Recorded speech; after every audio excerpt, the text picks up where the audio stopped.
పెట్టడానికి సొంత నన్ను కాదని బయటకు వచ్చాను. గుర్తుపెట్టుకోండి, ఆయన కాదనే వచ్చాను, ఆయన ఇబ్బంది పెట్టే వచ్చాను, నాకు తెలుసు.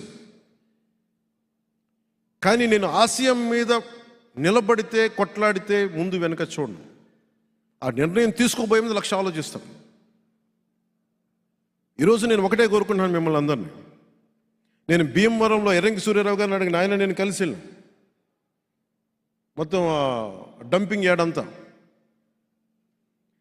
నేను నిజంగా గెలిచి ఉంటే ఈ పాటికి మొత్తం తీసే మొట్టమొదటి రాగానే వచ్చిన పని అది చేసేవాడిని.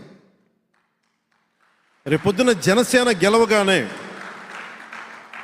జనసేన గెలవగానే ముందు ఆ దుర్గంధం వచ్చే ఆ డంపింగ్ యార్డ్ని సరిచేయాల్సిన అవసరం. ఎందుకంటే మన భోపాల్లో ఈ రీసైక్లింగ్ చాలా ఉంటుంది. లాస్ వేగాస్లో కానీ భోపాల్లో కానీ ఈ డంపింగ్ యార్డ్స్ని ఇబ్బంది లేకుండా ఎలా చేస్తారనేది చాలా ఉంది. అలాంటి ప్రయత్నం నేను తీసుకొచ్చేవాడిని. కానీ ఇప్పుడు మీ అందరి రాకతోటి జనసేన రేపు గెలవగానే మొట్టమొదటి చేసే పని అదే. అలాగే అక్కడ కావాల్సిన వసతులు, సౌకర్యాలు కానీ, రోడ్లు కానీ, రవాణా వ్యవస్థ కానీ ఇవన్నీ సరిచేయాల్సిన అవసరమే. ముఖ్యంగా భీమవరంలో కావాల్సింది రౌడిజంని కట్టడి చేయాల్సిన అవసరం చాలా.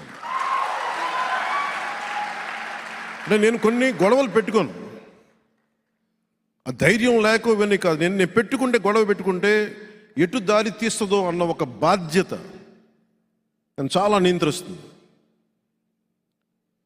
ఎవరు నన్ను ఆపడానికి రాళ్ళు గీళ్ళు వేయడానికి నా మీద సిద్ధపడ్డారు మొన్న.